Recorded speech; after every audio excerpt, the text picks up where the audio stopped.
বাইতুল্লাহ থেকে নিয়ে মসজিদে হারাম অর্থাৎ কাবা ঘরের সামনে থেকে নিয়ে বারাকনা হাওলাহু লিনুরিয়াহু মিন আয়াতিনা, যেই সমস্ত জায়গায় নবীর লয়ে যাবে চারিদিকে আমার বরকত বৃষ্টিত থাকবে। খবরদার নবীর শরীরের মধ্যে যেন বাহিরের কোনো বাতাস না ঢুকে। বারাকনা হাওলাহু লিনুরিয়াহু মিন আয়াতিনা, আমার নবী যেই রাস্তা দিয়ে যাবে রাস্তাটা থাকবে নিরাপত্তা, আমার বরকত দিয়ে বৃষ্টিতন করা থাকবে। মনে রাখবি এখানে শুধু আমি আল্লাহ থাকবো আর তোরা ফেরেশতারা থাকবি, আমার নবী থাকবো। যেই রাস্তা দিয়ে যাবি পুরা রাস্তাটারে নিরাপত্তার সাথে চলাফেরা করাবি। কোন বেঈমান যদি সামনে বাজে ওরে দুনিয়ার থেকে খতম করে দিবি। জিবরাইল বলে আল্লাহ তুমি তো সবই জানো, জমিন তোমার, আসমান তোমার, বারাকনা হাওলাহু লিনুরিয়াহু সবই তো তোমার। নবীর সামনে আবার কে আসবে? জিবরাইলের তারপর সতর্কতামূলক বললাম আমার নবীর আমার বাড়িতে আনতে যাইয়া যদি কোনো ভেজাল হয় দুনিয়ার সব কিছু খতম করবি, নবীর আমার বাড়িতে হাজির করবি। জিবরাইল চোখের পানি ছেড়ে দিয়ে বলে মালিক তোমার বন্ধু মুহাম্মাদের এত দাম,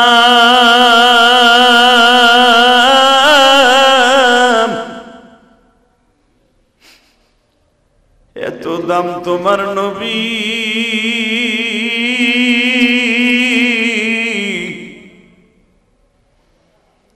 আমি জিবরাইল সমস্ত নবীর কাছে এই জবান দিয়া জিহ্বা দিয়া ওহী লইয়া যায়, সেই জিহ্বাটা তোমার নবীর পায়ের সাথে লাগায় দিব আল্লাহ।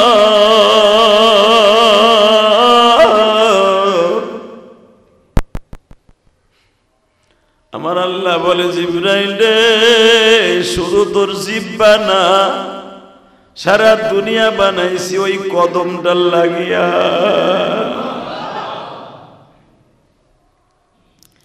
জিবরাইল নামাজের সূরাতে বসলেন, নবীর ডাইন পায়ের গুরগুনার নিচে জিহ্বাটা লাগায় দিলেন। যখন জিহ্বাটা লাগায় দিয়ে আস্তে আস্তে করে বাজান নবীর পায়ের মধ্যে স্পর্শ করে নবী আমার লাফ দিয়ে যেন না উঠে। জিবরাইল আবার মাথার কাছে না লাগাইয়া পার কাছে বসাইছে, মিকাইল রে মাথার কাছে। যখনই আমার নবী পায়ের মধ্যে আঘাত পাইছে লাফ দিয়ে উঠতে গেছে, মিকাইল নবীরে এইভাবে বুকের মধ্যে চাইবা ধরছে, ফিসফিস করে নবীর কানে বলে নবী আমি কিন্তু মিকাইল পায়ের কাছে জিবরাইল।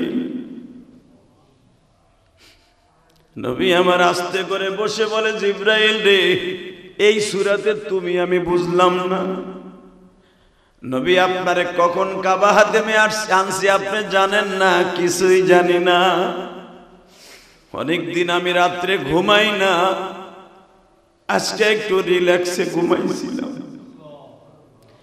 একটু রিল্যাক্সে ঘুমাইছি রে জিবরাইল। কারণ গত 2 দিন আগে উতবা বিন রুবিয়া, সাইবা বিন আজওয়ালা, নজর বিন হারেস কাবা ঘরের সামনে আমার গলাটা চিপা ধরছিল। উতবা বিন রুবিয়া, নজর বিন হারেস আমার মুখের মধ্যে এতগুলো এক মুষ্টি বালু মেরে দিছিল। চোখের যন্ত্রণায় 2 দিন ঘুমাইতে পারি না গো। আজকে আমার ফুপির বাসায় ঘুমাইয়াছিলাম এতটুকু জানি। সঙ্গে সঙ্গে বলে নবী গো গত 2 দিন আগে একটা ক্যাটালগ দিয়া গেছিলাম, সুবহানাল্লাযী আসরা বিআবদিহি লাইলাম মিনাল মাসজিদিল হারাম মিনাল মাসজিদিল আকসা বারাকনা হাওলাহু লিনুরিয়াহু মিন আয়াতিনা ইন্নাহু হুয়াস সামিউল সামিউল বাসীর।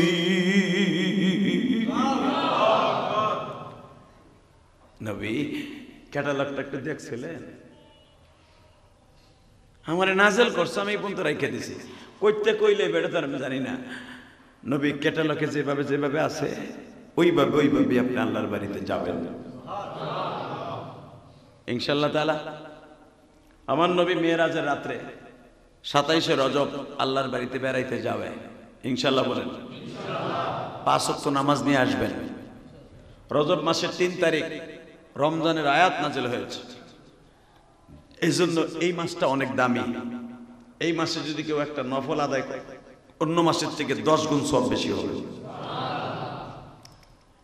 শাবান মাসে যদি কেউ একটা নফল কাজ করে অন্য মাসের থেকে 10 গুণ বেশি নফল সওয়াব হবে। রমজানে 70, রজব আর শাবানে হলো 10।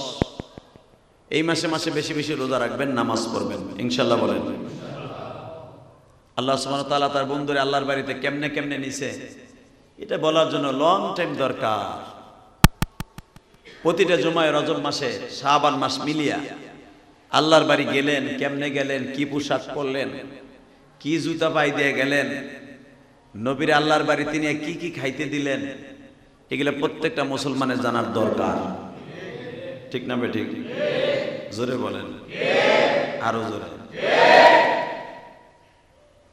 নবী আমার যাবে, কিভাবে যাবে, কোন বিমানে যাবে, বিমানের ভাড়া কত, বিমানের ভাড়া নবীর কাছে আল্লাহ রাখবেন কি রাখবেন না জানার দরকার আছে না? বুরাক নামে বিমান যেটা যাবেন ওটা ট্যাক্স দিবে না, ওটা চলবে কিসে, তেলে না মোবিলে, এটা তো জানার দরকার আছে। অতএব আল্লাহ সুবহানাহু ওয়া তাআলা আমাদের সবাইকে কবুল করেন। এই রজব মাসের প্রত্যেকটা আমল আল্লাহর কাছে 10 গুণ বেশি।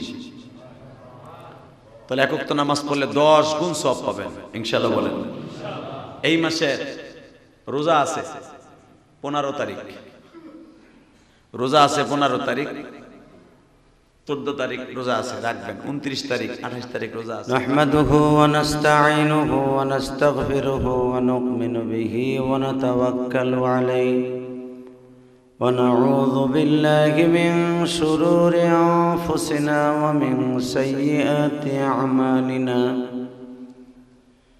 من يهده الله فلا مضل له ومن يضلله فلا هادي له. الذي أرسل رسوله بالهدى ودين الحق ليظهره على الدين كله وكفى بالله شهيدا.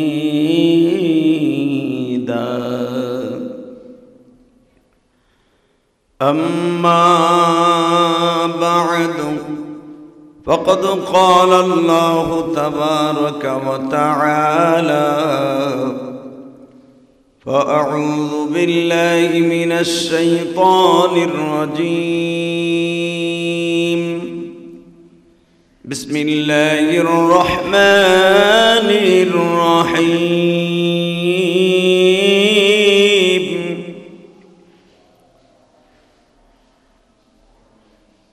ولا تهنوا ولا تحزنوا وأنتم الأعلون إن كنتم مؤمنين.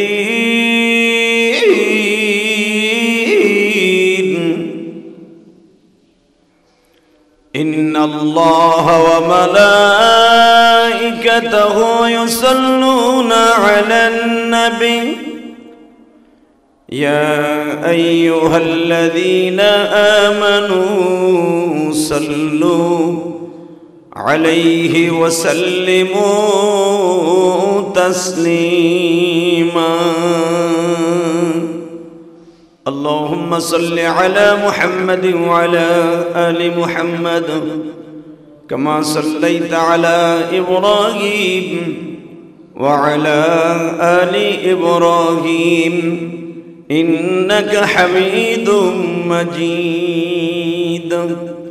اللهم بارك على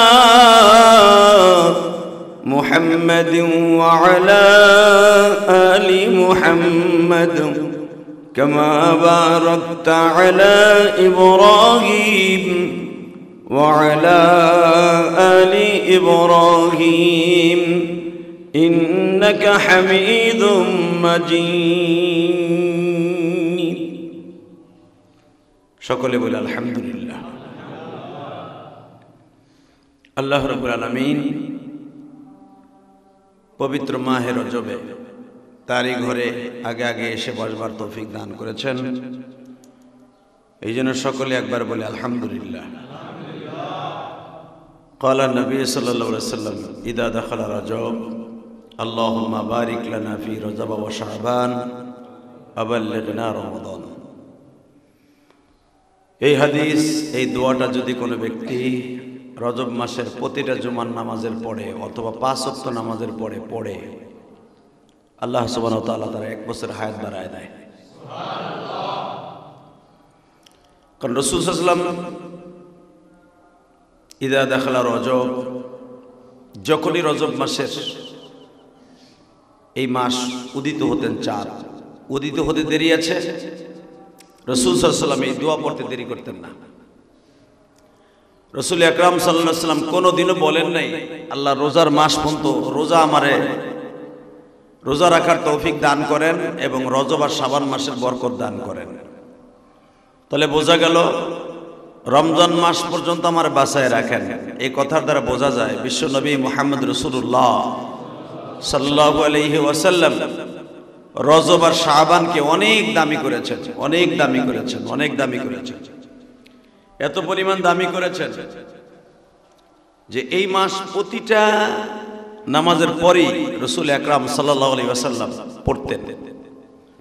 সাহাবা একরাম যখন জিজ্ঞেস করতেন, ইয়া রাসূলুল্লাহ এই মাসের কত দাম, রাসূল বললেন এই মাসের কত দাম আল্লাহই ভালো জানে। সুবহানাল্লাহ। এই মাসের কত দাম কে বেশি ভালো জানে? আল্লাহ।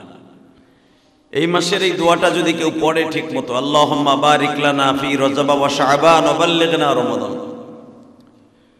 আল্লাহ সুবহানাহু ওয়া তাআলা তার আমলে এত পরিমাণ নেকি দান করেন যে রমজানের আগে যদি এই লোকটা মারা যায় 1 বছরের ইবাদত আল্লাহ তাকে দান করবে। 1 বছরের ইবাদত আল্লাহ। শুধু এখানেই শেষ না, বিশ্বনবী মুহাম্মদ রাসূলুল্লাহ সাল্লাল্লাহু আলাইহি ওয়াসাল্লাম বলেছেন রজব মাসটা আল্লাহর কাছে এতই দামি, এতই দামি, এই মাসে আল্লাহ রাব্বুল আলামিন আমাকে তার বাড়িতে বেড়াইতে নেওয়া হয়েছে। এই মাসে আল্লাহ সুবহানাহু ওয়া তাআলা আমাকে নামাজ দান করেছে এবং রজব মাসের 3 তারিখ রমজানের আয়াত নাযিল হয়েছে। এতগুলো সৌভাগ্য এই রজব মাস। এই জন্য রাসূল সাল্লাল্লাহু আলাইহি ওয়াসাল্লাম বলেছেন আমার রজব আর শাবানের ফজিলত দান করেন, বরকত দান করেন, আর রমজান মাস পর্যন্ত বাঁচায় রাখেন। এই রমজান মাস পর্যন্ত বাঁচায় রাখেন, এর দ্বারা উদ্দেশ্য রাসূল সাল্লাল্লাহু আলাইহি ওয়াসাল্লাম রমজানের মৃত্যু চেয়েছেন। সুবহানাল্লাহ। কিন্তু রাসূল এটাও জানেন যে আমার যেই মাসে মৃত্যু ওই মাসে আমার, যেই মাসে জন্ম ওই মাসে আমার মৃত্যু হবে, এটা রাসূল সাল্লাল্লাহু আলাইহি ওয়াসাল্লাম জানতেন। অতএব প্রিয় হাজিরিন, আল্লাহ সুবহানাহু ওয়া তাআলা তার কালামে কারীমের মধ্যে এইভাবে বর্ণনা করেন, যদি কোনো মানুষ রজব মাস পাইল, শাবান মাস পাইল, যদি সে রমজানের আগে মারাও যায় আল্লাহ তারে পুরো 1 বছরের সওয়াব দিয়ে মৃত্যু দান করবেন। আল্লাহ এই রজব মাসে পৃথিবীর সবচেয়ে বড় বড় ঘটনা আল্লাহ ঘটায় দিয়েছেন। কারণ এই রজব মাসে তার প্রিয় হাবিবকে আল্লাহর বাড়িতে বেড়াইতে নিয়েছেন। এই রজব মাসে রমজানের আয়াত নাযিল করেছেন। এই রজব মাসে আল্লাহ রাব্বুল আলামিন জান্নাত জাহান্নামকে সাজাইতে থাকেন। সুবহানাল্লাহ জোরে বলেন না? রজব মাসের থেকে জান্নাত জাহান্নাম সাজানো শুরু হয়, শাবান মাসে সাজানো হয়, রমজান মাসে সাজানো কমপ্লিট হয়ে যায় সাজানো। রমজানের 1 তারিখ থেকে জান্নাতের প্রত্যেকটা দরজা কমপ্লিট খোলা হয়ে যায়। তাহলে রজব মাস থেকে জান্নাতের দরজাগুলা সুন্দর করে ডেকোরেশন সাজানো হয়। প্রশ্ন আসতে পারে রজব মাস থেকে কেন সাজানো হয়? আল্লাহ ইচ্ছা করলে তো 1 সেকেন্ডই পারে। এটার উদ্দেশ্য হলো আমার আল্লাহ বুঝাই দিলেন, রজব মাসটা যে আমার কাছে একটা মাস, দামি মাস, এটা আমি প্রমাণ করে দিলাম। এই মাসে তোমরা বরকত তালাশ করবা, শাবান মাসের বরকত তালাশ করবা। শাবান মাসে যারা বরকত পাইলা, রজব মাসে যারা বরকত পাইলা, আম্মে রব্বে কারীম তাদের সাথে ওয়াদা দিলাম, তাদের জীবনের গুনাহ মাফ করব তো করবই, সে যা চাবে তাই পাইবে। ঠিক এই রজবের একটা সময়, যে কোনো একটা সময় আবু জেহেল হযরত আবু বকরকে ডেকে ডেকে বলে, আবু বকর, তোর নবী মুহাম্মাদের কাছে কোনো নতুন খবর আছে কিনা? আবু বকর বললেন, আমার নবীর কাছে নতুন খবর, নতুন নবীর কাছে কোনো খবর নাই, বরঞ্চ নবীর কাছে আল্লাহর পক্ষ থেকে পাঠানো হয় যেটাকে ওহী বলা হয়। মা ইয়ানতিকু আনিল হাওয়া ইন হুয়া ইল্লা ওয়াহয়ুন ইউহা। নবীর কাছে নিজের মন গড়া কোনো কিছু আসে না, সবকিছু আসে কোথা থেকে? উপরের থেকে, লৌহে মাহফুজ থেকে আসে। সেটা দুই ভাবে আসে, একটা হলো ইনডাইরেক্ট আর একটা হলো ডাইরেক্ট। যেটা ডাইরেক্ট আসে সেটা হলো কোরআন, আর যারা ইনডাইরেক্ট সেটা হলো গায়রে মাতলু, অর্থাৎ আল্লাহরই কথা কিন্তু নবীর মুখ দিয়ে বের হয়েছে, এই জন্য এটা হাদিসে কুদসি হয়ে গেছে। সুবহানাল্লাহ। তো আবু জেহেল জিজ্ঞেস করতেছে, তো নবীর কাছে নতুন কোনো খবর আছে কিনা? ঠিক এই মাসের 28 তারিখ, 27 তারিখ দিবাগত রাত্রে, 28 তারিখ সকালবেলা আবু বকর বললেন, আজকে আমার নবীর কাছে একটা নতুন খবর আসছে। সুবহানাল্লাহ জোরে বলেন। সেই নতুন খবরটা কি? আল্লাহর নবী সাল্লাল্লাহু আলাইহি ওয়াসাল্লাম আল্লাহর বাড়িতে বেড়াইতে গেছিলেন। আরো জোরে কোন, আল্লাহর বাড়ি বেড়াইতে গেছিলেন তোর নবী। এটা কেমন কথা কইলি? হ্যাঁ, আমার প্রিয় হাবিব আল্লাহর বাড়িতে বেড়াইতে গেছিলেন। বিশ্ব মানবতার শান্তির দূত নবী মুহাম্মদ রাসূলুল্লাহ সাল্লাল্লাহু আলাইহি ওয়াসাল্লাম আল্লাহর বাড়িতে বেড়াইতে গেছিলেন। এই খবরটা শুই না আবু জেহেল এক বাক্যে বলে ফেললেন, এটা বিশ্বাসের অনুপযোগী, এটা বিশ্বাসের মতো না। আবু বকর বললেন, এর চাইতে যদি কঠিন কিছু হয় তাও আমি বিশ্বাস করি। আল্লাহু আকবার, আল্লাহু আকবার। আবু বকর বললেন, এর চাইতে যদি কঠিন কিছু হয় তাও বিশ্বাস করি, তবে ঘটনা কি করছে আমি জানি না, তবে রাসূল আল্লাহর বাড়িতে বেড়াইতে গেছিলেন আমি এতটুকু জানি, আল্লাহর সাথে দেখা করে আসছে। আবু জেহেল এই কথা শুনে পুরা মক্কা ঢোল পিটেছে, ঢোল। তোমরা কে কোথায় আসো? বাড়িতে আসো। কেন? গ্রামের বাড়িতে আসো, মক্কা শহরে আসো। সবাই চলে আসলো রাতারাতির মধ্যে। 28শে রজব কাবাঘরের সামনে শয়তান হাজার হাজার মানুষ সমাবেত করে আজকে একটা সুন্দর সুযোগ পাইছে, মুহাম্মদরে আজকে পাগল সাজাবো, পাগল। মুহাম্মদ একজন কাযযাব, আসাদ্দু দরজার মিথ্যাবাদী, এটা প্রমাণ করব। মুহাম্মদ সবচেয়ে বড় যে একটা বাটপার, এটা প্রমাণ করব। হ্যাঁ, নাউজুবিল্লাহ, জোরে কান। সুযোগ একটা পাইছে, সুযোগ আর পায় না, আজকে পাইছে। এতদিন চেষ্টা করছে, পায় নাই। কারণ আজকে কেন তারে মিথ্যা সাব্যস্ত করবে? দুইটা কারণ আছে। কয়টা? আজকে আবু জেহেলের শক্তি অনেক বেশি। এক নম্বরে আমার নবীরে যে শেল্টার দিয়ে রাখতো, নবীর প্রাণ প্রিয়তমা বিবি মা খাদিজা মারা গেছে। দুই নম্বরে মক্কার ভিতর সবচেয়ে নবীর বড় বন্ধু যিনি ছিলেন আবু তালেব, সেও মারা গেছে। এখন মক্কায় নবীর দুইটা ডাল, দুটোটা ডাল ভেঙে গেছে। যেই ডাল দুইটা ধরে নবী মক্কার ভূখণ্ডে দাওয়াত ও তাবলীগের কাজ করেছে, দুটোটা ডাল ভেঙে গেছে। আল্লাহ, দুটোটা ডাল যখন ভেঙে গেছে, আবু জেহেলের সুযোগ পাইছে, আর নবী মুহাম্মদ একটা নতুন একটা কথা কইছে, আল্লাহর বাড়িতে বেড়াইতে গেছে। এটা আশ্চর্য কথা। কোন মানুষ আল্লাহর বাড়িতে বেড়াইতে যাবে, এটা তো সম্ভবই না। এবং তারা জানো, তাওরাত কিতাবে ঘটনা আছে, মুসা আলাইহিস সালাম আল্লাহরে দেখতে চাইছে, দেখতে পারে না। আর মুহাম্মদ আল্লাহর বাড়িতে যে দেখতে আইছে, এটা কেমন কথা হইলো? এটা তো বিশ্বাসের করাই যায় না। সুযোগ পাইছে আজকে ওর মিথ্যা সাব্যস্ত করার জন্য যা কিছু দরকার সব করব। এমনকি বড় বড় লিডার মক্কার সবগুলারে রেডি রাখছে যে মুহাম্মদ যদি সত্যিকারে খবর না দিতে পারে যে আল্লাহর বাড়িতে গেছে, কোন কোন জায়গায় গেছে, তাহলে মুহাম্মদের এমন মাইট দিমু জীবনের তেরে শেষ করে দেবে। আমার নবীরে কেউ মারতে পারবে? জোরে কর, আরো জোরে।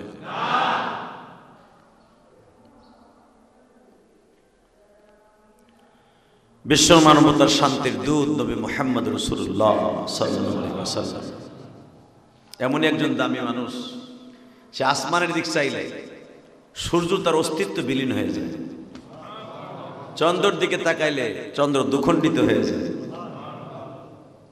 পাহাড়ের দিকে তাকাইলে স্বর্ণ হয়ে যায়, এক গ্লাস পানি দিয়া শত শত সাহাবীদের খাবার হয়ে যায়। সেই মানুষটার আজকে অপমান করবে, কাযযাব সাব্যস্ত করবে, মাইরে ফেলবে, কত কিছু। শয়তান হাজার হাজার মানুষ, এমনকি পাশের দেশ মিশর, সুদান, ইয়ামান, কাতার, লিবিয়া, বিভিন্ন দেশ থেকে মানুষ খবর দিয়ে রাখছে যে আমরা আগে ওর কাছে যাই, দেই আসলে কি পাগল না ছাগল। নাউজুবিল্লাহ। যদি তোমাকে দরকার হয় পরে নিয়ে আসবো, তোমাকে সামনে ওরে অপমান এমন ভাবে করব জীবনের তরে ওর বাহিনী নিস্তানাবুদ করে দেবে। সম্ভব? জোরে কর। মানুষ যেটা চিন্তা করে সেটা হলো মর রব্বে কারিম যদি চিন্তা না করে কারো দ্বারা সম্ভব না। ঠিক না বেঠিক? বিশ্বনবী মুহাম্মদ রাসূলুল্লাহ সাল্লাল্লাহু আলাইহি ওয়াসাল্লাম বাজান রজব মাসের 27 তারিখ দিবাগত রাত্রে 28 বেলা সকালবেলা বেঈমান বাক্কা শহরের সব বেঈমানগুলো একত্রিত করল আবু জেহেল। কাবাঘরের সামনে আমার বিশ্বনবীকে ডাকা হইল। তোমার বন্ধু আবু বকর বলল, তুমি বলে আল্লাহর বাড়িতে বেড়াইতে গেছিলা? আমার নবী বলেন, হ্যাঁ গেছিলাম। তা আল্লাহর বাড়িতে যাওয়ার সময় কোন দিক দিয়ে হাইটা হাইটা গেছিলা, না একবারে হেনতেই ডাইরেক্ট উঠছিলা? আমার নবী শুরু করলেন কোরআনের আয়াত, সুবহানাল্লাযী আসরা বিআবদিহি লাইলাম মিনাল মাসজিদিল হারামি ইলাল মাসজিদিল আকসাল্লাযী বারাকনা হাওলাহু লিনুরিয়াহু মিন আয়াতিনা ইন্নাহু হুয়াস সামিউল বাসীর। কোরআন আয়াত শুরু করলেন, আমি আল্লাহর বাড়িতে বেড়াইতে যাবার 2 দিন আগে আল্লাহ আমার কাছে একটা ক্যাটালগ পাঠাইছে। সুবহানাল্লাযী আসরা বিআবদিহি লাইলাম মিনাল মাসজিদিল হারাম। এ বেঈমান আবু জেহেল, ভাবছিলাম আমারে দরা খাওয়াই দিবা, মিথ্যা সাব্যস্ত করবা। আমার মালিক আমারে কেমনে কেমনে নিছে আমার কোরআন থেকে বর্ণিত শোনো। সুবহানাল্লাযী আসরা, ওই পবিত্র সত্তা যিনি তামাম পৃথিবীর মালিক। ঠিক না বেঠিক? দুনিয়ার মালিক কে? হ্যাঁ, লজ্জা লাগে মনে হয় কইতে। সুবহানাল্লাযী আসরা,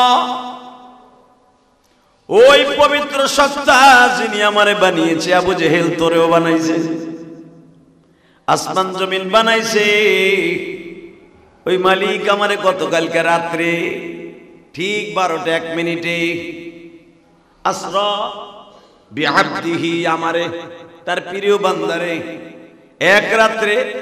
আসরা শব্দের অর্থ নাক, আসরা মানে ভ্রমণ। লাইলাম মিনাল মাসজিদিল হারাম, ঊর্ধ্বগমন। আমার ইসরা করিয়েছে, ঘুরিয়েছে। আবু জেহেল কয়, তারপরে কি? কই ঘুরছর? কই কই কই ঘুরলি? নাউজুবিল্লাহ বলেন না? বেয়াদব তো, বেয়াদবের দ্বারা সবই সম্ভব। ঠিক না বেঠিক? বেয়াদবের দ্বারা কি সবই সম্ভব। যখন বলেছে আমার গত রাত্রে ইসরা হয়ে গেছে, ভ্রমণ করাইছে আমার আল্লাহ, ওই পবিত্র সত্তা যে তোরেও বানাইছে আমারও বানাইছে, চাচা তোমারও বানাইছে আমারও বানাইছে। বেঈমান বলতেছে, তা কোন কোন জায়গায় গেলি দি শুনি? বলে প্রথম আমি আমার ফুপির ঘরে ঘুমাইছিলাম, ফুফাতো বোনের বাসায় উম্মে হানি। আসরা বিআবদিহি লাইলাম মিনাল মসজিদিল হারাম। লাইলান এখানে নাকেরা, মারিফা না, সুনির্দিষ্ট সময়, অনির্দিষ্ট সময়। মারিফা হলো নির্দিষ্ট, আর নাকেরা হলো অনির্দিষ্ট কালের জন্য, যেটা মানে কতটুকু সময় আমারে ঘুরাইছে আমি নিজেও জানি না, আল্লাহ জানে। কিন্তু রাত একটা, রাত কয়টা? রাত একটা ঘুরাইছে আমারে ২৭,০০০ বছর।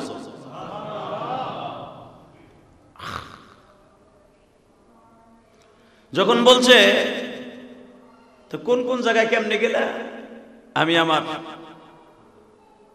ফুফাতো বোনের বাসায় উম্মে হানির বাসায় ঘুমিয়েছিলাম। উম্মে হানির বাসা আপনারা চিনেন, সে হলো শিয়াবে আবু তালেবের পাশে, জাবালে আবি কোবাইসের ঢালুতে।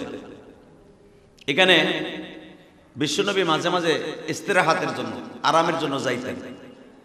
যখনই মক্কায় বেশি ক্লান্ত হয়ে যেতেন, মক্কায় নবীর জায়গা থাকতো না কোনো জায়গায় যাওয়ার। সবাই যেখানে যাইতো খালি মারামারি করতো, নবীরে মারতে চাইতো, নবীরে ধইরা সেরতে চাইতো, ফারতে চাইতো, নবীরে শেষ করে দেবে, এরকম ষড়যন্ত্র হইতো। তখন নবী আশ্রয় হিসাবে ফুফির বাসায় যে আশ্রয় নিতেন। আরো জোরে কোন ফুফি কাকে বলে? বাপের বোন। তাহলে বোঝা গেল বাপের একটা ছায়া ফুফিদের বাসায় থাকে, তাই না? এটাই কোরআনের ভাষা। তো রাসূল সাল্লাল্লাহু আলাইহি ওয়াসাল্লাম যখনই বেশি টেনশনে পড়তেন উম্মে হানির বাড়ি যাইতেন, ফুফাতো বোনদের বাসায় যাইতেন। আর এই ফুফি নবীর অনেক ভালোবাসতেন, অনেক অনেক ভালোবাসতেন, যেই ভালোবাসা শেষ নাই। এত পরিমাণ ভালোবাসতেন যে হুজুরের এই উম্মে হানি, হুজুরের এই ফুফাতো বোন এবং ফুফিটা এত ভালোবাসতেন, যদি কলিজাটা কেটে দিতে পারতেন তাও কেটে দিতেন। মক্কার সব জায়গা হরতাল, মুহাম্মদ কোথাও যেতে পারবে না, যেখানে যাবে সেখানেই তারে মারা হবে, যেখানে যাবে সেখানেই তারে প্রতিহত করা হবে, যেখানে যাবে সেখানে তাকে সিক্রেট মার্ডার করা হবে। এই হুলিয়া জারি হয়ে গেল মক্কায়। তখন হুজুরে এই ফুফাতো বোনটা উম্মে হানি চিৎকার দিয়ে বলেছিলেন, যদি আমার ফুফাতো ভাইয়ের একটা লম্বা কেউ ছেড়তে পারো আসিস। কি মনে গেলেন আপনি মহিলাটা? আর এই মহিলা এমন একটা বংশীয় মেয়ে ছিলেন, এক তো তার নানা আব্দুল মুত্তালিব মক্কার প্রেসিডেন্ট, আর এক তো তার মামারা আবু তালেব, আবু লাহাব, তারপরে হামজা, আব্বাস, তারা মক্কার সেই ধারণার নাঠিয়া। ওই পাওয়ারে উম্মে হানি বলতেন, আমার জীবনের বিনিময়ে হলো আমার মামাতো ভাই মুহাম্মাদের একটা পশমও ছিঁড়তে পারবি না, এমন একটা গ্যারান্টি দিত। আমার আল্লাহ এই কথাটা অনেক পছন্দ করছে, সুবহানাল্লাহ। কেমনে পছন্দ করলেন? উম্মে হানির একটা রাতের কথা আল্লাহর কাছে অনেক পছন্দ হয়ে গেল। সারা মক্কার ভিতরে বিশ্বনবীর শত্রু আর শত্রু। মিরাজে যাওয়ার আগে বিশ্বনবী কোথাও যাওয়ার টাইম নেই, যেদিকে যায়, কারণ এক তো বিবিটা মারা গেছে, মা খাদিজা মারা গেছে, আবু তালেব মারা গেছে, নবীকে ছায়া দেওয়ার মতো কেউ নাই মক্কায়। নবী বিভিন্ন জায়গায় বিভিন্ন সময়ে গোপনে গোপনে পালায় পালায় থাকে।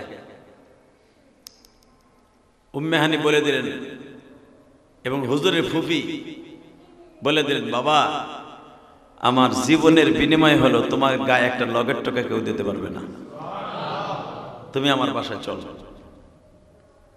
নবীও দেখলেন আমার বিবি নাই, বিবি যখন ঘরে নাই, এখানে ঘরে থাইকেই বা লাভটা কি, শান্তি নাই। আমার নবী ফুফির সাথে চাদরের ভিতরে করে চাদর মুড়া দিয়া উম্মে হানি, হুজুরের ফুফাতো বোন আর হুজুরের ফুফি চাদরের মধ্যে করে বিশ্বনবীকে নিয়ে শিয়াবে আবু তালেব অর্থাৎ উম্মে হানির বাড়িতে গেলেন।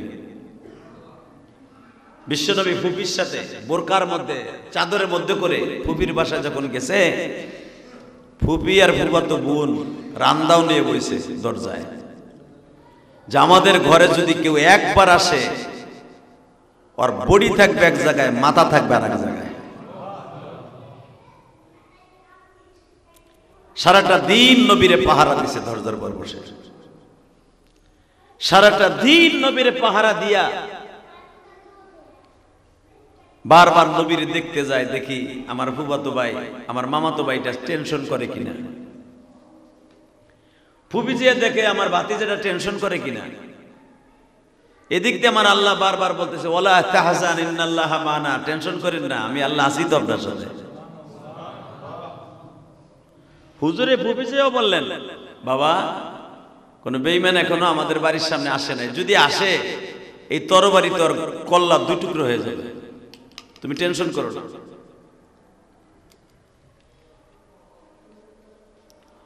উম্মে হানির বাড়ি থেকে কেন আল্লাহ তার বাড়িতে বেড়াইতে নিলেন? এখানে একটা মওজা স্টেশন।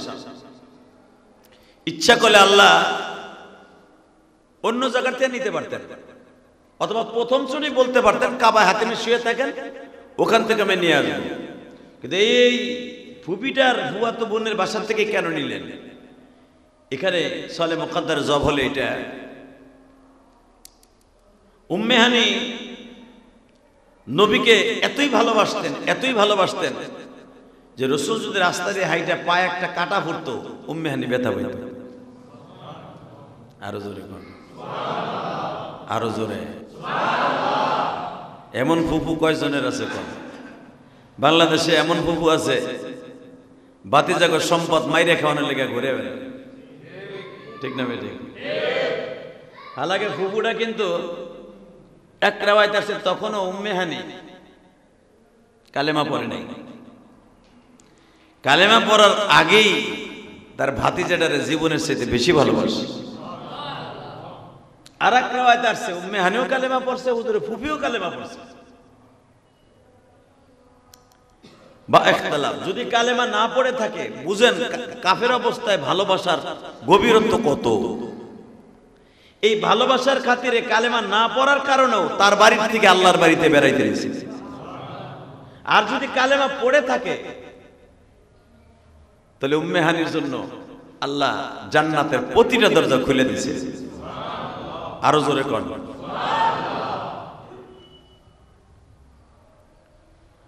উম্মে হানি ঘরের দরজায় তরবারি নিয়ে দাঁড়িয়ে আছে, যদি কোনো বেঈমান ভাতিজার কাছে অথবা আমার মামাতো ভাইয়ের কাছে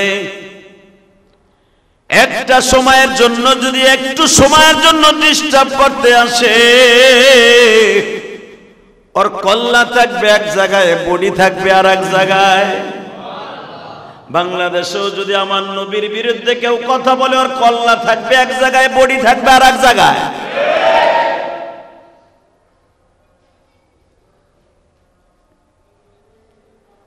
হঠাৎ করে হুজুরে ফুপি ইশারের নামাজের আগ দিয়া নবীর জন্য খাবার লয়ে গেছে।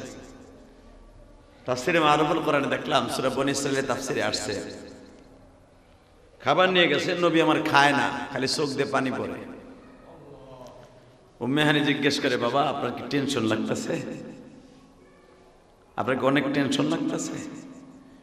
নবী বলে ফুপি আমার কোনো টেনশন নাই, তবে ভাল লাগে না আমার উম্মাত গুলা এইভাবে আমার চিনলো না, কিন্তু যে সময় চিনবো সেই দিন আমি নবী আর থাকবো না।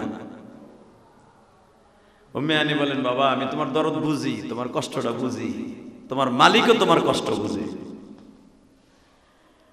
এই যে নবীর যে কষ্ট, বিবিটা মারা গেছে, চাচাটা মারা গেছে, মক্কার বেঈমানগুলো নবীর যেখানে পায় সেখানে মারে, এই বুক ভরা কষ্ট লইয়া ফুপির বাসায়, ফুফাতো বোনের বাসায় শুয়ে আছে। আর এই বাড়িটা দিছেও আব্দুল মুত্তালিব নিজের মেয়ের নামে লিখে দিয়েছে। সুবহানাল্লাহ বলেন না? আব্দুল মুত্তালিব এই বাড়িটা তার মেয়ের নামে দিছে।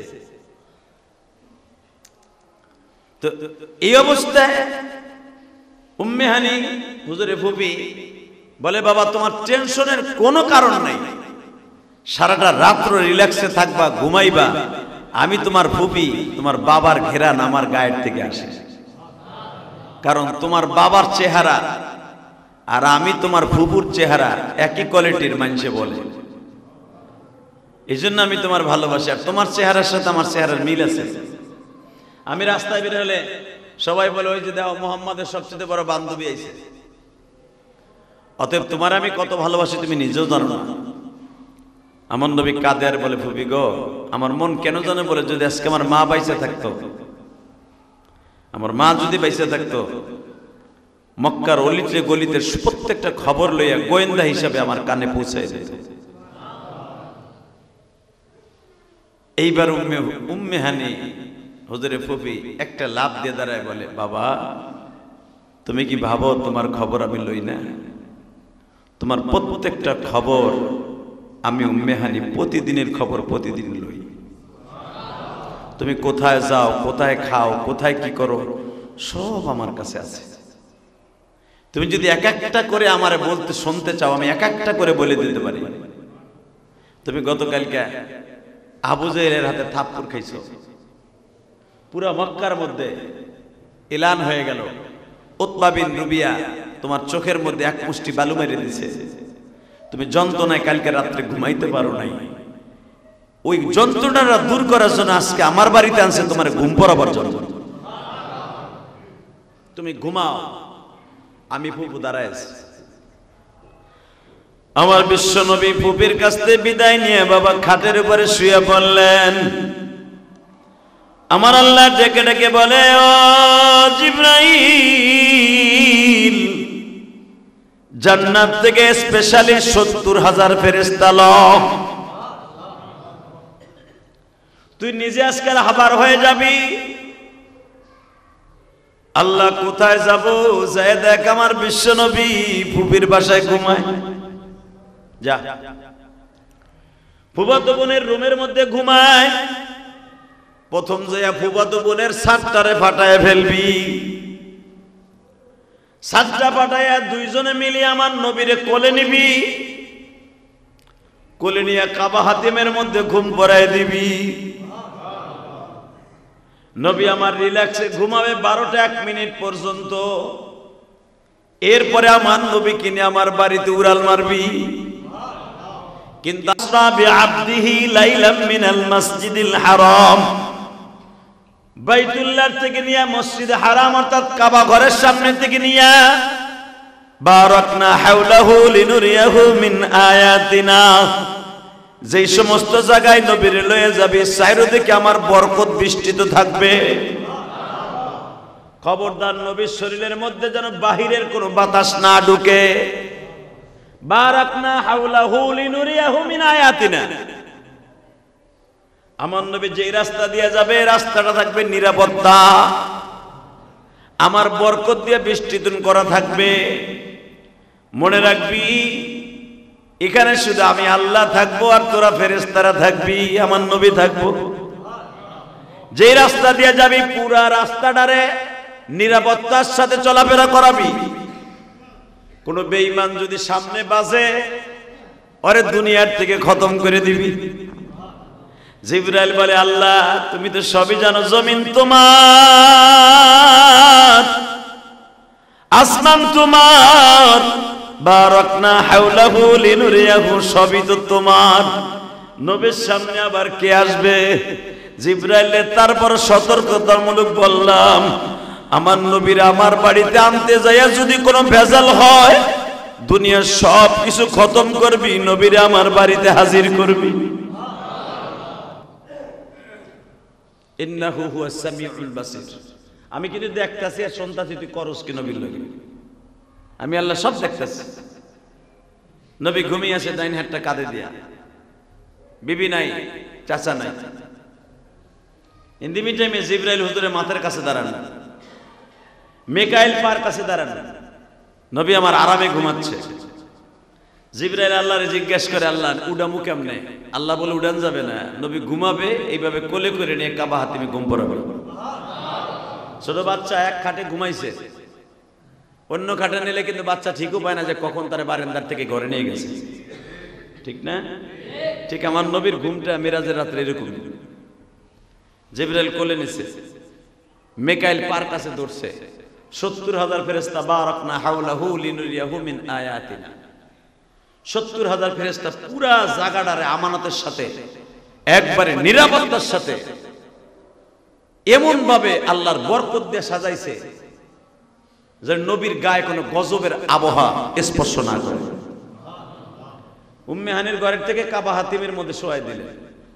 কাবা হাতিমে নবী ওইখানে ওইভাবেই ঘুমাইতেছে। জিবরাইল কখন নবীরে কাবা হাতিমে নিয়েছে নবী নিজে বলতেও পারে না। এর দ্বারা বোঝা যায় নবী গায়েব জানতেন না, গায়েব জানলে বলতে পারতেন। কাবা হাতিমে ঘুমাচ্ছে বিশ্ব নবী। ইন দি মিন টাইমে রাত যখন 12টা 1 মিনিট বাজছে, আল্লাহ কোরআনে বলেন, জিবরাইল নবীর এখন জাগ্রত কর, কারণ আমার নবীরা আমার বাড়িতে আনবো জাগ্রত অবস্থায়, কোনো ঘুমের অবস্থায় না। এই জন্য কোন ইমাম বলেন রসুলকে ঘুমের ভিতরে মেরাজ করিয়েছেন না, রসুলকে জাগ্রত অবস্থায় সফর করাইছে। সুবহানাল্লাহ বিহামদিহি। জিবরাইল এসে বিশ্ব নবীর পায়ের কাছে দাঁড়ায় আছে, মাথার কাছে দাঁড়িয়ে আছে মিকাইল। 70,000 ফেরেশতা পুরা মক্কা নগরী ঘিরে ফেলেছে। বারাকনা হাওলাহু লিনুরিয়াহু মিন আয়াতিনা, আল্লাহর ঘোষণা, পুরা জায়গাটারে নিরাপত্তা করবি। আমাদের প্রধান উপদেষ্টা বর্তমানে ডক্টর ইউনূস সাহেব যদি এই কেরানীগঞ্জে আসে, বাবুবাজার ব্রিজ সহ তার বাসভবন থেকে নিয়ে, গুলশান 2 নাম্বার থেকে নিয়ে, বনানী রোড হইয়া, ইংলিশ রোড হইয়া, একবারে পুরা গুলিস্তান সহকারে মনে একটা কুত্তাও রাস্তায় থাকবে না। কথা বলেন না কেন?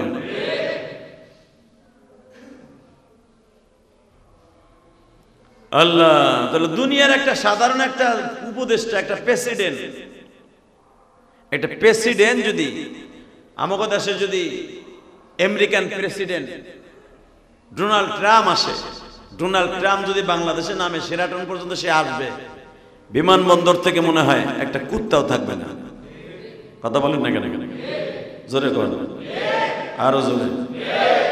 দুনিয়ার একটা লাল কুত্তা প্রেসিডেন্ট, এই লাল কুত্তা প্রেসিডেন্টের শেরাটন আর পর্যন্ত আনতে যদি একটা কুত্তাও না থাকে, মেউরা কুত্তাও না থাকে, পৃথিবীর শ্রেষ্ঠ মহামানব উনি যাবেন আল্লাহর বাড়িতে, কিছু থাকবে?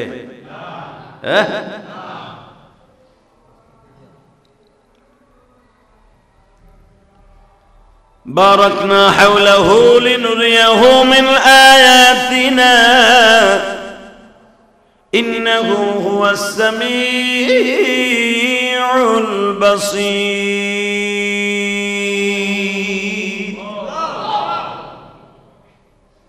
সবই আল্লাহর কথা। বিশ্বনবী বললেন, আমি জানতাম না কখন আমি কাবা হাতিমে আসছি। ঠিক 12টা 1 মিনিটে জিবরাইল সিদ্ধান্ত নিলেন নবীকে জাগ্রত করবেন। কেমনে নবী জাগ্রত করবেন, এটা হলো প্রশ্ন।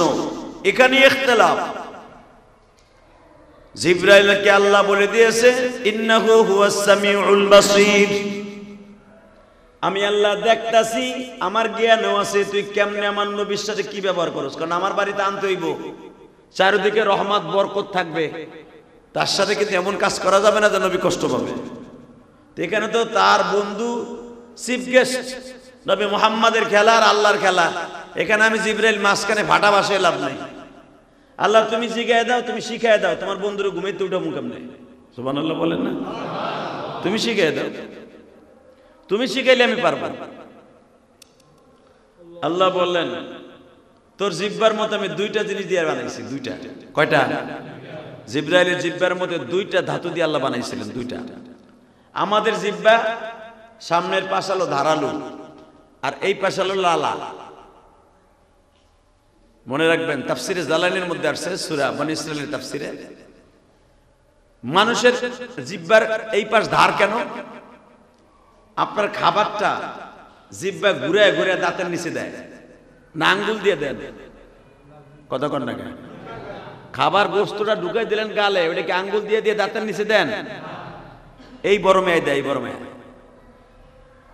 এই বড় মেয়ে এমন একটা কম্পিউটার, এই পাশের মারিয়া তার পকে খাইছে ব্যথা, এই পাশ দিয়ে চাবাইতে পারতেছেন না, দাম করে ঘুরলি দিয়া ডাইন পাশে লয়ে আসে। কথা কন না কেন? এই পাশে ব্যথা, উমা, এই পাশে চাবাইতে পারি না। জিব্বাই বুঝে যে এই পাশে তোর ব্যথা, চান্দু একবার ঘুলেন দিয়া বাম পাশে লয়ে আসে। দোনো পাশ ব্যথা, এই চান্দু কায় না রে, দোনো পাশ ব্যথা, কাম হইব না। তখন ও জানে যে কোন জায়গায় হন লাগবে। কথা বলেন না কেন? যেটা আপনার আঙ্গুলে জানে না, কে জানে? কথা কন। যদি আপনি আঙ্গুল দিয়া ডাইন পাশে তা বাম পাশে নিতে চান, এমনি ঢুকাইতে ঢুকাইয়া ওখানে থুইয়া আর পরে চাবাইতে হইব। কিন্তু উনি জানে কোন জায়গা দিলে তাড়াতাড়ি ফিনিশ হবে। কে শিখাই দিছে? জোরে কন। দেখবেন যারা স্ট্রোক করে তাকে গাল দিয়ে খাওয়ায় না কেন, নল দিয়ে খাওয়ায় কে? এটি তো প্রশ্ন। গাল দিয়ে খাওয়ায় না কি দিয়ে খাওয়ায়? জোরে কন। গাল দিয়া না নল দিয়া? স্ট্রোক করে দেন, তারপরে কোন দিক দিয়ে খাওয়ায়? পিছনে না সামনে? সেদিন বুঝবেন। এই মুসলমানের বলা, স্ট্রোক করা রোগী হসপিটালে থাকলে তার গাল দিয়ে খাওয়ায় না নল দিয়ে খাওয়ায়, কারণটা কি? তার গালের বাহাদুরি শেষ। কথা বলেন না কেন? এখন তার নলের বাহাদুরি। নল ছাড়া আর পেটে কিচ্ছু যাইব না, পেটে না গেলে পুরা ইঞ্জিন ঠান্ডা থাকবে না, আরো স্ট্রোক করে মরবা তাড়াতাড়ি। কারণ পেটে তো আপনার ইঞ্জিন ঠান্ডা রাখতে হবে, নল দিয়ে দাও, আর যে হান দিয়ে পেট কেটে দাও ঢুকাইতে হইব, ওখানে না দিলে তো কামাইব না, ইঞ্জিন বন্ধ, অফ, পুরা তরে বব। দেখো আমার মালিক কত কারিগর। তো আপনার আমার জিব্বা হলো, এই পাশ হলো লালা দিয়ে ভরা, এই পাশে কিন্তু নালা নাই। এই পাশটা হলো ধারালো, আপনার খাবারটারে ঘুরাইয়া ফিরাইয়া ধার ধার সাপের আইস্টার মতো, এইটা ধারালো। সাপের কোনো ঠ্যাং নাই, সে হাটে কে দিতে এত দ্রুত, তার আইস্টারটাই ঠ্যাং। কথা কন না কেন? তার পেটের মধ্যে আইস্টে আছে, যখন হাটে আইস্টেগুলো এমনি খারাপ হয়ে যায়। ওর মতো দ্রুত পৃথিবীতে কোনো প্রাণী চলতে পারে না, সাপ যত দ্রুত চলতে পারে। কিছু কিছু সাপ আছে, আল্লাহ ঠ্যাং নাই, কোনো কিচ্ছু নাই, সে এত দ্রুত চলে কেমনে? আল্লাহ তার পেটের মধ্যে এমন কটা ঠ্যাং দিয়ে দিছে, প্রায় ৩,৫০০ ঠ্যাং আছে। ৩,৫০০ ঠ্যাং, একটা সাপের ৩,৫০০ ঠ্যাং। হায়াতুল হায়ান কিতাবে দেখেন, এগুলা বানায় জিয়াদি সাহেব কয় না, টাকা কামাইতে বহুত কষ্ট করন লাগে। টাকা যে কামাই লাখ লাখ, এটার পিছনে বহুত মেহনত আছে।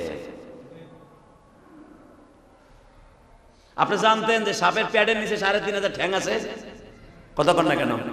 এই যে মাক না জানলেন, কয়টা দিছেন আমারে? ৩,৫০০ থেকে ৪,০০০ ঠ্যাং আছে একটা সাপের। ও যখন হাঁটে, ওই ঠ্যাং গুলাকে পাহাড় বলো, পর্বত বলো, নদী নালা বলো, কিভাবেও সাঁতরায় যায়। পানি বলো, পাহাড় বলো, কত দ্রুত একটা সাপ উঠে যায়। এই পিলার দিয়ে কেমনে ধাম ধাম করে উঠে যায়, কই ওর ঠ্যাং কই? পুরা দিয়ে সোজা সোজা না, উনি জন্য এটা খাড়া করে, তখন ৩,৫০০ ঠ্যাং একসাথে কাম করে। হ্যাঁ সুবহানাল্লাহ। বউর কাছে যে কই এখানে বউ খাওয়ান দেবো, তখন সুবহানাল্লাহ কই। আমার মালিক যেখানে যা লাগে তাই দিয়া, সুবহানাল্লাহ কোন। উনি এমন একজন কারিগর, যেখানে যা লাগে। মানুষের যদি ৩,৫০০ ঠ্যাং দিত, ৩,৫০০, ওই বেটা হাঁটতো না, বইরেই তো তাই কই। হাঁটবো কয়টা দিয়া? যদি কইতো না খালি 2টা ইউজ হইব, বাকিগুলো পকেটে নিয়ে ঘুরবি। ও থুইতেও তো জামা লাগতো আরো 30টা। কথা কর না কেন? হ্যাঁ, আমার মালিক কয় তুই লম্বা, ৩,৫০০ দিয়ে দিছি, বাস তুই যেখানে খুশি যেতে পারবি দ্রুত। আর মানুষের 2টা দিছি, ওই 2টা দিয়ে আবার তোর মতো সাপড়ে পিঠে মারতে 1 সেকেন্ড সময় লাগবে। কথা বলেন না কেন? তোর ৩,৫০০ ওর কাছে অকার্য, 2 ঠ্যাংয়ের কাছে। আল্লাহ, জিব্রাইলের জিহ্বার কোয়ালিটি একটা, আর মানুষের জিহ্বার কোয়ালিটি 2টা। কয়টা? 1 নম্বরে হলো আপনার খাদ্য মিহিন করার জন্য। এই যে জিহ্বার উল্টা পাট, যে পাটটা সমান, এই পাটের লালা জন্ম নেয়। আপনার খাবারটা এই লালায় নরম করে। আপনি যারা রুটি খান, পাম রুটি, যারা বিস্কুট খান, যদি লালায় যদি আপনারা নরম করে না দিত, তুমি চান্দু আক করে মরতা। কথা কন না কেন? হাসেন না, আমার আল্লাহ কত বড় বৈজ্ঞানিকটা দেখছেন নি? খালি হাসবেন না, চিন্তা করবেন একটু মাথায়। তাতাফাক্কারু খালকিল্লাহ ওয়ালা তাতাফাক্কারু বিল্লাহ। আল্লাহ বলছে আমি তোরে যেমনি বানাইছি, দুনিয়া কোন জায়গা কি বানাইছি এটা চিন্তা করে চলিস। তোর এক গালের মধ্যে দেখ কতগুলো মেডিসিন দিছি। 1 নাম্বার মেডিসিন, তোর খাবারটারে লালা দিয়ে আমি ভিজাই, তা না হলে একজন একটা চান্দু এখানে বিস্কুট খাইতে পারতেন না। জীবনও আটার রুটি খাবা, ডায়াবেটিস রুটি খাওয়ান লাগতো না। কথা কন না কেন? ওই স্ট্রোক করলে ওই লালাটা থাকে না, ওই লালাটা শুকায় যায়, লালাটা পড়ে যায়, শক্তি থাকে না। তখন আপনার চা বাবার এবিলিটি নাই, তখন আপনার পাইপ দিয়ে খাওয়ানো লাগে। ওটাও আমার আল্লাহ করে দিয়েছে, জোরকান মারহাবা। এই নাকের সাথে আমার মালিক পাকিস্তানের সাথে একটা সম্পর্ক করে দিয়েছে, যেন আমার বান্দা স্ট্রোক করার পরে না খায় না থাকে। আর নাকের ভিতরে নল ঢুকাই দেব এমন ভাবে, আবার এখানে একটা মেশিন হলার আছে, একটা মোটর আছে লাগানো পেটের মধ্যে, মোটর। নাক দিয়ে খাইলে আবার টানে কেমনে খাবার, ওই মেশিনে টাইনে টাইনে নাক দিয়ে তোমার পেটের মধ্যে লয়ে যায়। তখন গালের কাম শেষ, নাকের কাম শুরু। মারহাবা বলেন, আরো জোরে বলেন। নাকের কাজ শেষ, শুরু, পেটের মুখের কাম শেষ। লালা দিয়ে তোর খাবার ভিজাই, এই জিহ্বা দিয়ে টাইনে টাইনে দাঁতের নিচে ঢুকাই। আমি রব এত কিছু করার পরও যদি তুই 5 ওয়াক্ত নামাজ না পারোস, আল্লাহ ক বান্দা আমি তোরে তখন কি করব, তুই ক। কাইফা তাকফুরুনা বিল্লাহি ওয়া কুনতুম আমওয়াতান ফাআহইয়াকুম সুম্মা ইউমীতুকুম সুম্মা ইউহয়ীকুম সুম্মা ইলাইনা তুরজাউন। তুই ক কেমনে নামে খারামি করিস আমার সাথে? তোরে এক গালের মধ্যে 7 কোয়ালিটির মেডিসিন দিচ্ছি আমি, 7টা কোয়ালিটির। 1 নম্বরে দেখ, তোর চোখের মধ্যে ব্যথা পাইছ, তোর গালের মধ্যে এমন একটা গরম হাওয়া আছে, ফু দিয়া চোখে লাগাই দেখ, 30 সেকেন্ডে ভালো হয়ে যাবে। আল্লাহ যারা আসতে কয়, হ্যাঁ চোখ দুটো বাদ করে দাও। সত্য না মিথ্যা? পৃথিবীর এমন কোন মেডিসিন নাই আপনার চোখের ব্যথা দ্রুত ভালো করে দিতে পারে। আপনার গালের গরম হাওয়াটা ফু দিয়া খালি চোখে লাগাই দেবেন, 30 সেকেন্ডে ভালো। এমন কোন মেডিসিন জন্ম নেয় না যে 30 সেকেন্ডে আপনার চোখের ব্যথা ভালো করে দিতে পারে। ওই মেডিসিনটা আপনার গালের মধ্যে। কথা বলে না কেন?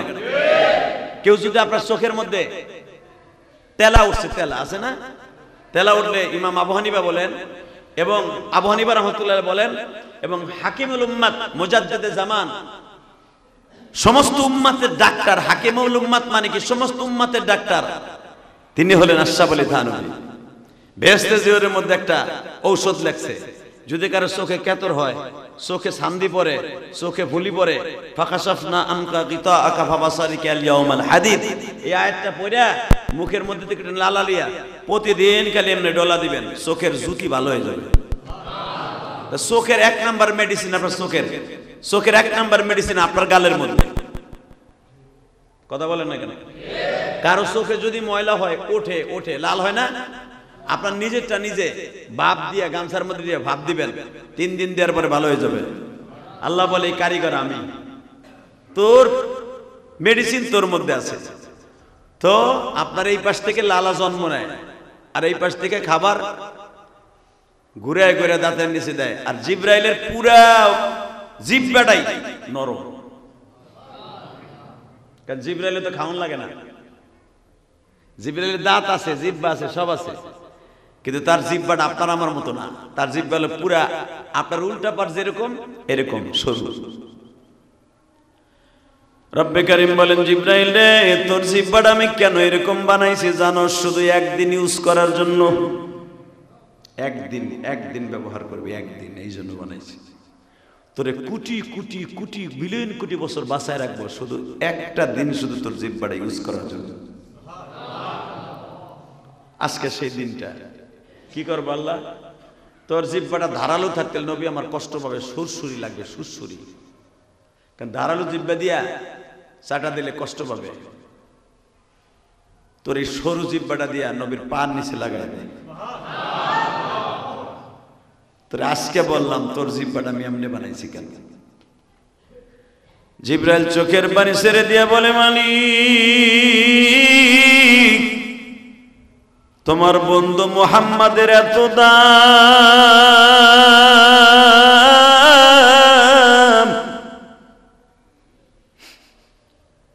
এত দাম তোমার নবী,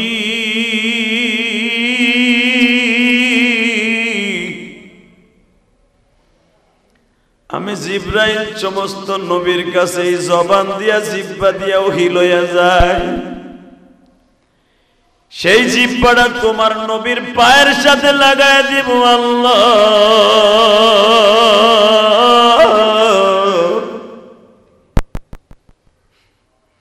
আমার আল্লাহ বলে, জিব্রাইল রে, শুধু তোর জিব্বা না, সারা দুনিয়া বানাইছি ওই কদমটা লাগিয়া।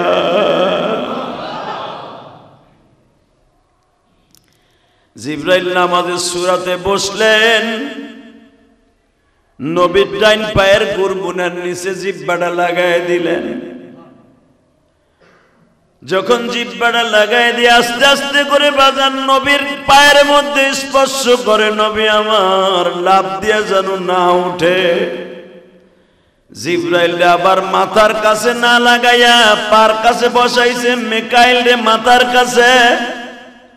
যখনই আমার নবী পায়ের মধ্যে আঘাত পাইছে, লাফ দিয়ে উঠতে গেছে, মিকাইল নবীরে এইভাবে বুকের মধ্যে চাইবা ধরছে। ফিসফিস করে নবীর কানে বলে, নবী আমি কিন্তু মিকাইল পায়ের কাছে জিব্রাইল। নবী আমার আস্তে করে বসে বলে, জিব্রাইল রে এই সূরাতে তুমি আমি বুঝলাম না। নবী আপনারে কখন কাবা হাতেমে আনছি আপনি জানেন না? কিছুই জানি না। অনেকদিন আমি রাত্রে ঘুমাই না, আজকে একটু রিল্যাক্সে ঘুমাইছিলাম, একটু রিল্যাক্সে ঘুমাইছি রে জিব্রাইল। কারণ গত 2 দিন আগে উতবা বিন রুবিয়া, সাইবা বিন আজওয়ালা, নজর বিন হারেস কাবা ঘরের সামনে আমার গলাটা চিপা ধরছিল। উতবা বিন রুবিয়া, নজর বিন হারেস আমার মুখের মধ্যে এতগুলো এক মুষ্টি বালু মেরে দিছিল। চোখের যন্ত্রণায় 2 দিন ঘুমাইতে পারি না গো। আজকে আমার ফুপির বাসায় ঘুমাইয়াছিলাম, এতটুকু জানি। সঙ্গে সঙ্গে বলে, নবী গো গত 2 দিন আগে একটা ক্যাটালগ দিয়ে গেছিলাম, সুবহানাল্লাযী আসরা বিআবদিহি লাইলাম মিনাল মাসজিদিল হারাম মিনাল মাসজিদিল আকসা বারাকনা হাওলাহু লিনুরিয়াহু মিন আয়াতিনা ইন্নাহু হুয়াস সামিউল বাসীর।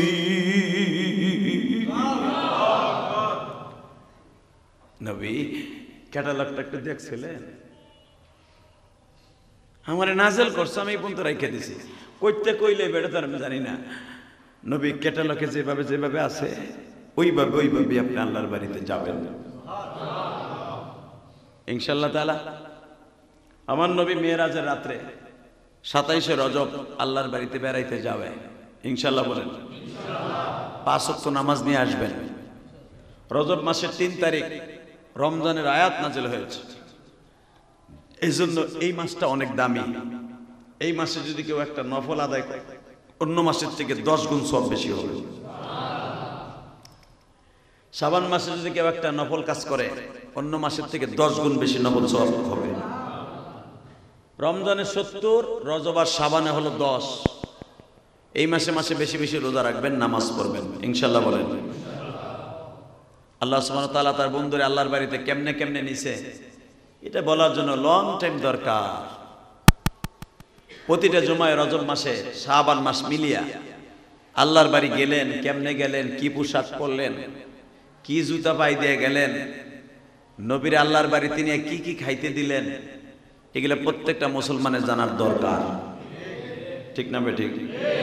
জোরে বলেন, আরো জোরে। নবী আমার যাবে, কিভাবে যাবে, কোন বিমানে যাবে, বিমানের ভাড়া কত, বিমানের ভাড়া নবীর কাছে আল্লাহ রাখবেন কি রাখবেন না জানার দরকার আছে না? বুরাক নামে বিমান যেটা যাবেন ওটা ট্যাক্স দিবে না, ওটা চলবে কিসে, তেলে না মোবিলে, এটা তো জানার দরকার আছে। অতএব আল্লাহ সুবহানাহু ওয়া তাআলা আমাদের সবাইকে কবুল করেন। এই রজব মাসের প্রত্যেকটা আমল আল্লাহর কাছে 10 গুণ বেশি।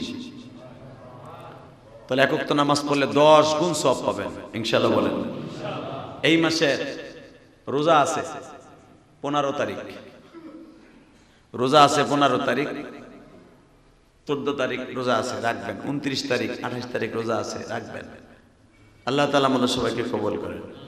আসুন দোয়া করে আস্তাগফিরুল্লাহ রাব্বি মিন কুল্লি জামবেও ওয়াতুবু ইলাইহি লা হাওলা ওয়ালা কুওয়াতা ইল্লা বিল্লাহিল আলিয়্যিল আযীম লা ইলাহা ইল্লাল্লাহু মুহাম্মাদুর রাসূলুল্লাহ আল্লাহুম্মা আমিন ربنا ظلمنا أنفسنا وإن لم تغفر لنا وترحمنا لنكونن من الخاسرين اللهم اغفر لنا ولوالدينا رب ارحمهما كما ربياني صغيرا اللهم انصرنا حلالا طيبا مباركا فيه اللهم اهدنا فيمن هديت وعافنا فيمن عافيت اللهم ارزقنا حلالا طيبا مباركا فيه اللهم انت السلام ومنك السلام وإليك يرجع السلام حينا ربنا بالسلام وأدخلنا الجنة دارك دار السلام تباركت ربنا وتعاليت يا ذا الجلال والإكرام رب ارحمهما كما ربياني রব্বুল আলামিন গুনার বোঝা মাথায় লইয়া তোমার শাহী দরবারে হাত তুলেছি রজব মাস পর্যন্ত বেঁচে আছি হাজার শুকরিয়া গত বছর এই রজব মাসে কত মানুষ বেঁচে ছিল আজকে কবরের বাসিন্দা মালিক রে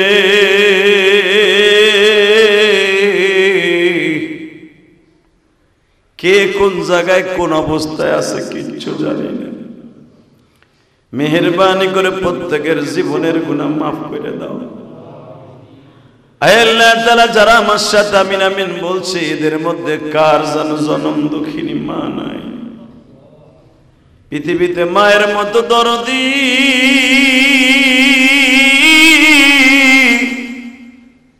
এই জগতে নাই